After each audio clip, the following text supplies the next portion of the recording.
roguelikes. Because sometimes life is a little too predictable and you need something that's a bit more procedurally generated. If you don't know, roguelikes are a genre of video games that are characterized by two main features: procedurally generated levels and permadeath. That is, each time you start the game, the world is formatted differently than it ever has been before, and each time you die in the game, you have to start over from the beginning. A masochist fantasy, we know.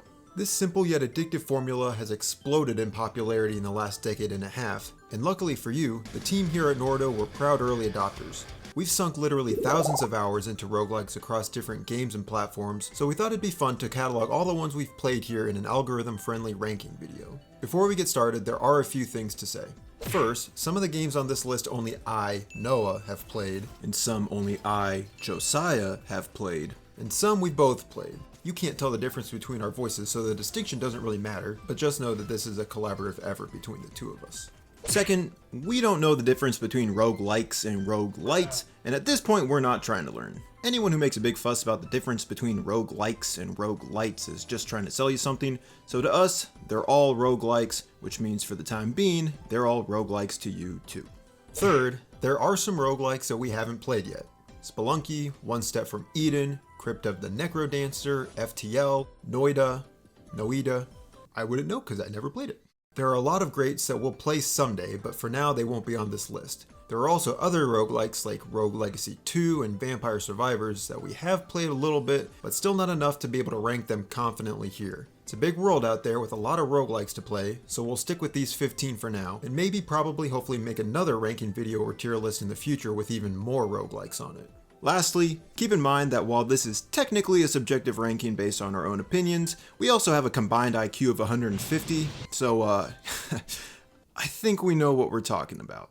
So sit back, crack open your beverage of choice, and join us as we rank 15 roguelikes.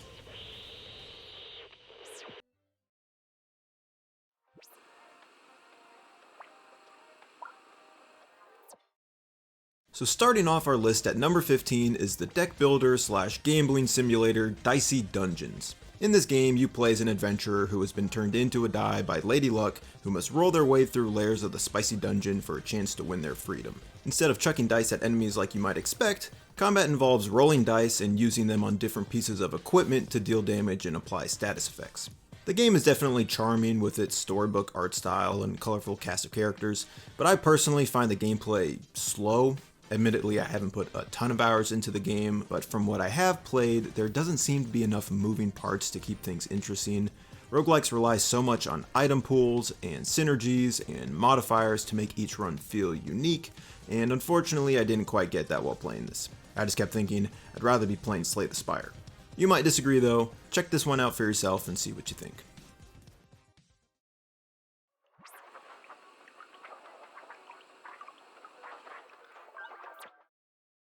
Imagine for me, if you will. You are potato. Your life is potato. Your wife is potato. Your bro is potato. You are Brotato. In Brotato, you run and gun as the man, myth, and legend himself, mowing down waves of aliens who, more likely than not, were minding their own business before you crash landed on their planet and decided it was time for some spring cleaning. Here, the barrier of entry is quite low.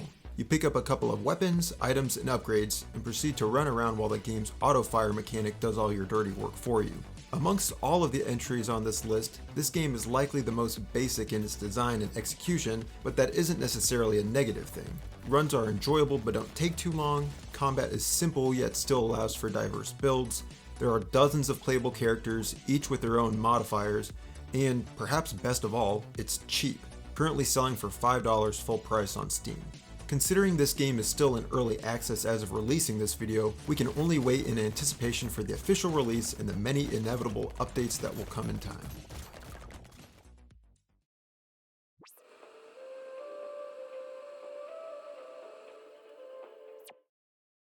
So this next one isn't so low on the list because it's a bad game, it's a good game, but it's been a few years since I played it, so I can't say too much about it. Curse of the Dead Gods is a roguelike dungeon crawler where you play as an explorer fighting through ancient ruins on his quest for money, power, and eternal life. Along the way, you'll collect treasure, evade traps, obtain curses, and face off against undead enemies. Your swords and guns kill, but your mutton chops slay. I love the game's art style. It feels very slick and comic booky. I also think the gameplay is challenging but fair. With the dodge roll, stamina counter, and tough bosses, it's pretty much a Souls-like. One bad thing I remember about the game is how grindy it is. You collect skulls and rings to upgrade your character and unlock new items, but those things show up in such small amounts that it takes forever to get enough of them to get to the good stuff. I swear to God, I am literally 3,000 tokens away from the chaotic crossbow! Other than that though, it's a good game. It would probably be higher on this list if I played it more recently, but since I haven't, and since I have the memory of a rock, I can't really say anything else about it.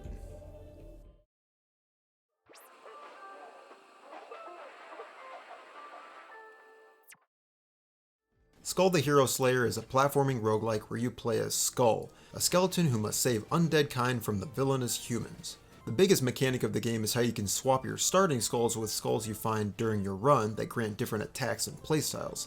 Want to play as a jester? There's a skull for that. Want to play as a mage? There's a skull for that. Want to play as a desperado? There's a cabeza for that. Each skull changes up the gameplay and can be upgraded into cooler, more powerful forms the more you use them. Combat is pretty straightforward, dashing and button mashing, but with the different skull types, item buffs, and synergies, it quickly ramps up in complexity and requires some strategy. The game is also appreciated for its story. Something about skulls and slaying heroes I don't remember because I haven't played it in a while. But what I do remember is that some of the later bosses in this game are hard. Like, frustratingly hard. To spend an hour bleeding, sweating, and crying your way to the end, only to get immediately curb stomped by the final boss is, well, admittedly not unheard of in the roguelike genre, but it hurts particularly badly when the boss looks like Fabio. I also felt it more here than other games that the success of your run is overwhelmingly determined by the RNG of the skulls you find. You can upgrade any skull you get, but I only ever made it to the end on runs when I found the skulls that were either already fully upgraded or ultra powerful without needing to be upgraded. Might be a skill issue on my end, but that's how it was for me. This is another game that I haven't played in a while and am due to revisit, so until then, this is all I can really say about it.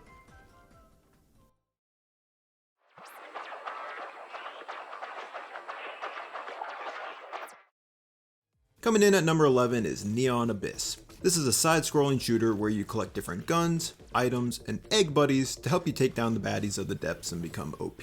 In the Abyss, you'll face nefarious villains such as Phil, and George, and Nick. Kind of feels like the devs just went through their high school yearbook when naming these guys. Neon Abyss is great because of how eclectic it is. There are claw machines, dance parties, giant pianos, and most importantly, a fishing minigame. Every good game has a fishing minigame. Every unlock you get makes the Abyss that much weirder and more intriguing. The gameplay itself is good too, but it does get a little stale after a while.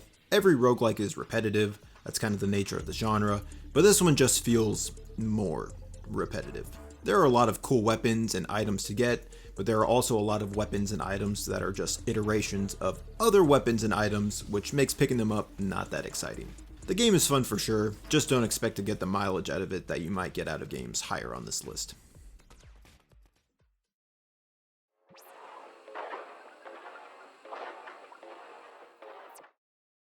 Dead Estate is an isometric shooter where you play as a brave soul who ascends the increasingly bizarre floors of a mansion in order to discover the dark secrets hidden within. Ooh. Besides the two biggest reasons people play this game, it's great because it has a ton of playable characters, with more being added every couple months for free, and gameplay that's unique to the roguelike genre. The running and gunning isn't exactly unique, but the doing it from an angle is. The game itself has an old school horror aesthetic. The style and sound and music are all very retro in my opinion, like an online flash game from the 2000s, complete with all the bloody, gory, zany fixings of the horror genre. It's pretty simple and straightforward, not too much to say on it, but it's fun, and like I said, they're continuing to put out free content updates, so it's great for playing for a little bit, getting your fix, and then coming back to later.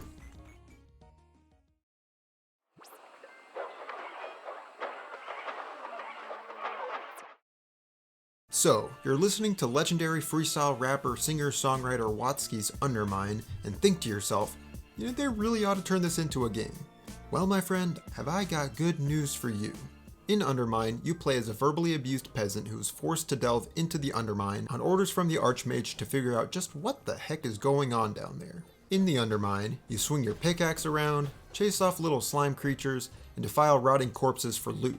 And as you delve deeper, you'll earn gold for upgrades, unlock additional shops, and rescue 2 doggos that like to hang out in the main hub area. Everybody, meet Dylan. He enjoys pets, and is a certified good boy. Each time you lose a run, your peasant dies and is replaced with the next one in line. The start screen literally shows them all marching to their deaths, and try as you might to warn them of the imminent doom that awaits them in the mines, they continue to march. The unfortunate assumption is that the iron regime they face in their daily lives must be a far worse alternative than chasing the unexplored depths. Sad. RNG, like any true roguelike, can be your angel or your devil, which means after 10 frustratingly bad runs in a row, you're bound to finally find that one item that will carry you to victory. Persistence is key.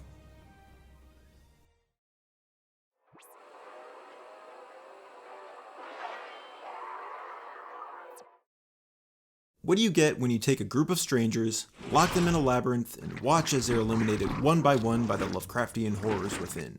No, it's not the latest Netflix dating show, it's Darkest Dungeon, a turn-based RPG roguelike where you command a ragtag band of misfits as they traverse into the dimmest reaches of the land in order to crack some skulls and dispel the encroaching darkness. On top of the turn-based combat, you'll be managing your inventory, optimizing your gear, and trying to keep your hero's stress low lest you become negatively afflicted.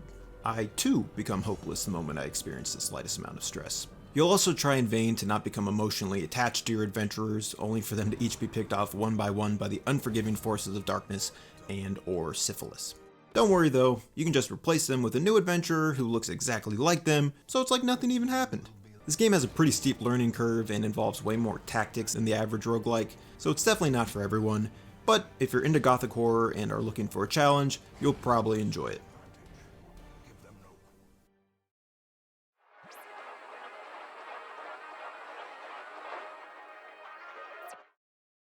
In Enter the Gungeon, you play as a Gungeoneer who fights their way through waves of armed bullets as you work to construct the bullet that can kill the past. Mysterious. As far as bullet hells go, this is the bullet helliest. You're going to be dodge rolling, using blanks, and having high blood pressure like crazy as you try to shoot the enemies without getting shot yourself. The biggest draw of this game is the ludicrous amount of guns you can get. You got your classics like pistols, machine guns, rocket launchers, snipers, but you also got tridents, and lasers, and beehives, and meat launchers that attract tigers. Ever thought a mailbox vaguely looks like a gun? It is one here. Ever thought the letter R vaguely looks like a gun? It is one here. Ever thought a pillow looks like a gun? No. Well, they made it one anyway. Prepare for the most unpleasant pillow fight of your life! The huge variety of guns mixed with a huge variety of items leads to some really cool synergies and fun gameplay.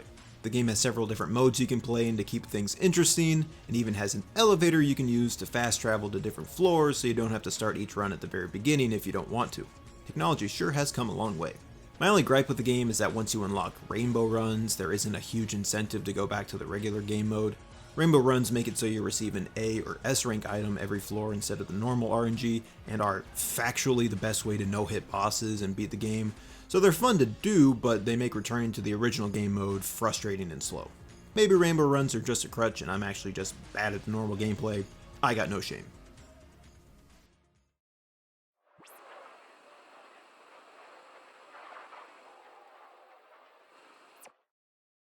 Generally speaking, roguelikes tend to exist on a smaller scale than games from other genres. Levels are often divided up into small rooms or areas, there's often a limited number of enemies on the screen at a time, and while the screen can get busy, it doesn't necessarily become overwhelming. Risk of Rain 2 plays its reverse Uno card and breaks that stereotype threefold. While it still has levels broken up into different stages, the landscapes are quite large, requiring both horizontal and vertical traversal. Enemies will spawn infinitely across the biome until the teleporter is activated, and once the teleporter is activated, things can become rather chaotic, especially if you've activated 3 shrines of the mountain at once. Stuff gets hairy quickly. In this game, you play as a space pioneer exploring the depths of the cosmos, who, unfortunately, crash lands on an unknown alien world and has to fight for survival. And if you're thinking, space pioneer, crash landing on an unknown alien world, know what you already told us about Brotato. Honestly, I'm starting to think you're just a phony wannabe who's only ever played 14 roguelikes and is now recycling content within the same video, hoping we wouldn't notice. Well, first off, to that I would say, What the flip did I do to you, huh? I would also say that, chances are, if you're a space cadet on a foreign planet fighting aliens, you might be trapped in a roguelike game, and that's just the way things are. Gameplay wise, you run around, gun down enemies, collect items, and defeat bosses. Typical roguelike stuff. Compared to other roguelikes though, it can feel much faster paced, and running around a fully realized 3D space provides for a unique experience. And while a few of the other games on this list have a multiplayer mode as well, this is the only one we've actually played together. And if teaming up with friends to blast enemy faces off as interplanetary cosmonauts is a good time, then stealing their designated teleporter boss reward before they can get to it is a great time. While we haven't picked up certain games on this list for some time, Risk of Rain 2 is one that we've made a habit of coming back to annually, and it hasn't let us down yet. Lastly, and maybe most important of all, you're able to recycle in this game, making it the most eco-friendly title on this list.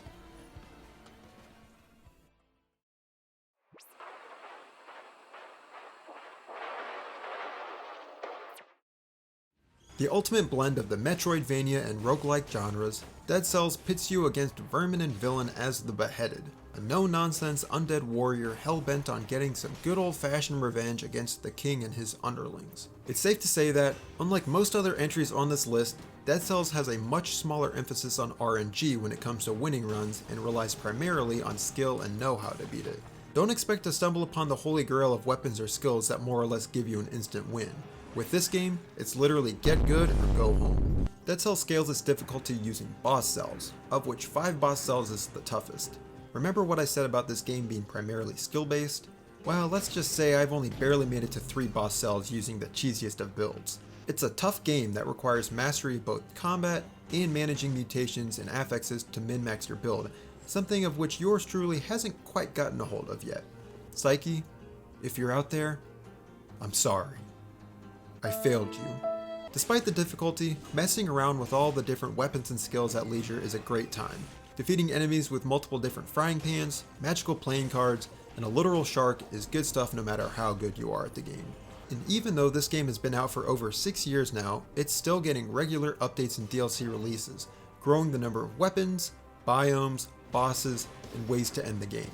While the completionist in me hurts for not having the skill base required to get 100% of the achievements in Dead Cells, it's still one that I'll always have a fondness for and return to every now and then.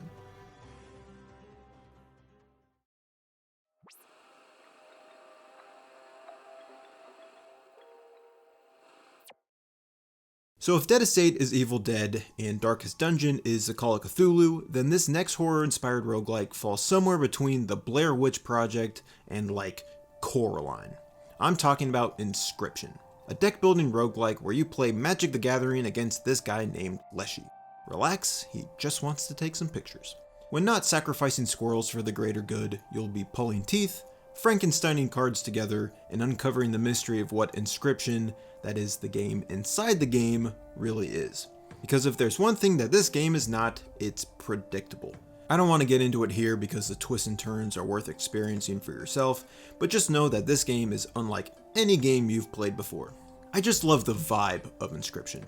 Everything from the way the heads screw onto the totems, to the sound the bone tokens make as you stack them up, to the way Leshy stares at you longingly with his beautiful black eyes, is so uncanny. The devs had a vision and executed it to perfection. The gameplay is fun too. I've never actually played Magic the Gathering, but apparently that was a big inspiration here. It's easy to learn, but hard to master, especially as the story progresses and different modifiers are introduced. Also, this game doesn't have a huge variety of bosses, which is too bad considering the potential, but at least the bosses that it does have are super fun and creepy. Overall, the ride you go on while playing this game is worth the price of admission. It's the most story-driven roguelike I've ever played, so the fact that it's also fun, challenging, and aesthetic means I'll be playing it for a while.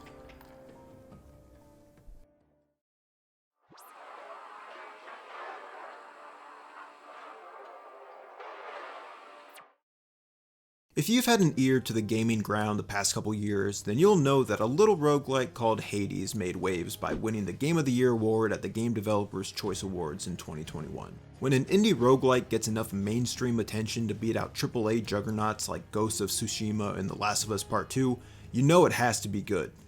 And it is.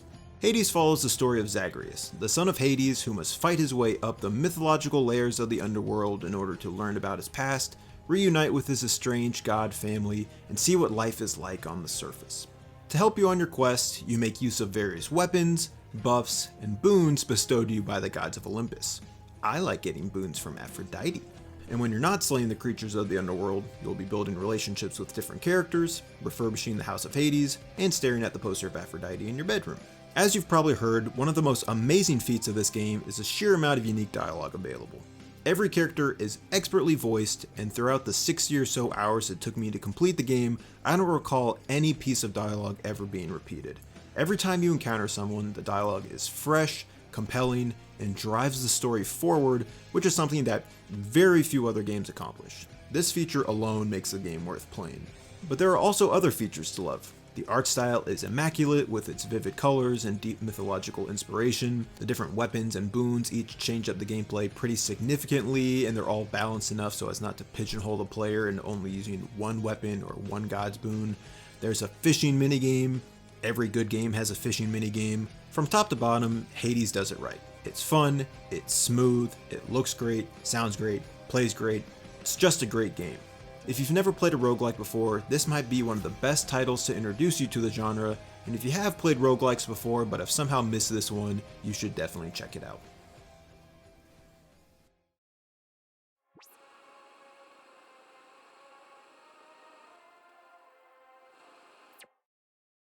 Have you ever looked at your favorite deck of Seinfeld playing cards and thought, you know, I could use these to conquer a really tall building?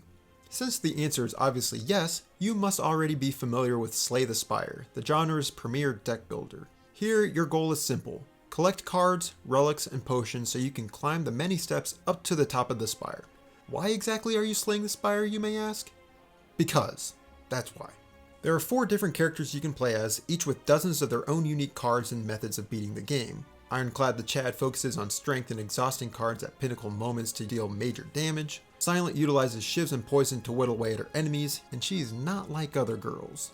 Defect, a self-aware automaton, gains power through channeling mystical orbs, all the while pondering his own existence. Does this unit have a soul?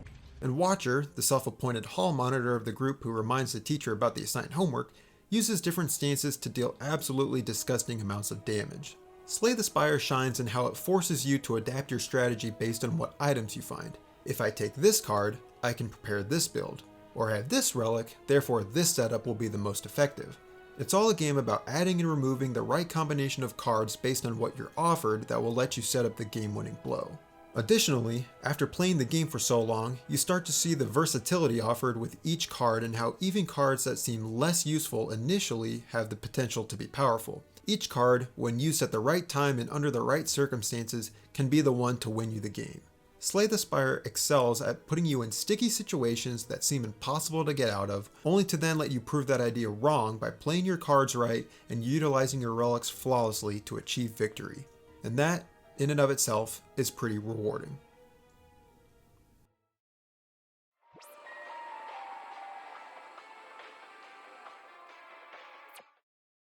As we said in the beginning of the video, many of the games on this list have been played by either Josiah or myself, but we haven't both extensively played all of them. This is not true for our number 1 slotted game. The Binding of Isaac is a game both of us are intimately familiar with. Maybe not as intimately as other people are with some games, but still very intimate. In The Binding of Isaac, you play as Isaac as he delves into the basement to escape from his mom who is trying to kill him. Grim, we know. But don't worry, it only gets worse from there. In the basement, you find items to buff your build, fight enemies that may or may not just be poop, and descend deeper into the caves and depths until you eventually face off against Mom and give her the boot. From there, the world only explodes with content and possible routes to take, eventually pitting you against villains including, but not limited to, Satan, Mega Satan, and Chad. The The gameplay of Binding of Isaac is largely inspired by the original Legend of Zelda games. You travel from room to room, defeating a few enemies in each one, picking up pennies, bombs, and keys, and, if you're lucky, maybe even finding a pill or two. Instead of shooting bullets, you shoot tears, and instead of your cat being a cute companion that follows you around, its severed head becomes a reusable item that generates flies. We said this game was grim. With over 700 items to collect, 34 different characters to play as, several different game modes to play in, numerous endings to get, and dozens of challenges to complete, there's no shortage of things to do in this game. We've collectively put hundreds of hours into this game and still aren't close to unlocking everything. Of course, quantity doesn't equate to quality, and the game isn't good just because it has so much content, but because it developed such a strong personal identity early on in its release, it knew how to expand in a way that made its follow-up content fun, iterative, and attractive. Or however attractive something like this could be.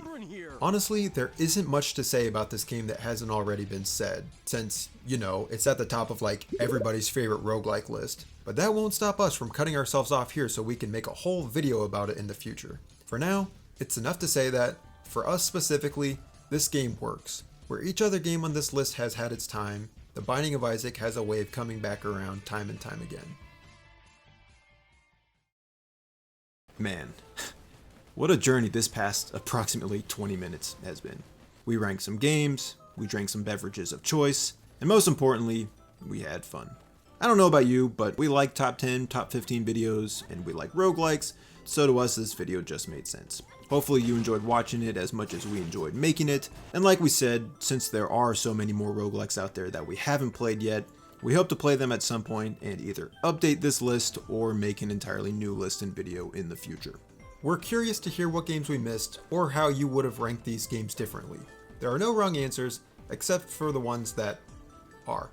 Thanks for watching. Every view we get is one more than we deserve, so we appreciate how out of all the algorithmically curated content you could have clicked on, you chose to click on us. We're just a couple of bros out here trying to game, so if you're also a bro out here trying to game, you should click that silly little subscribe button to support the channel.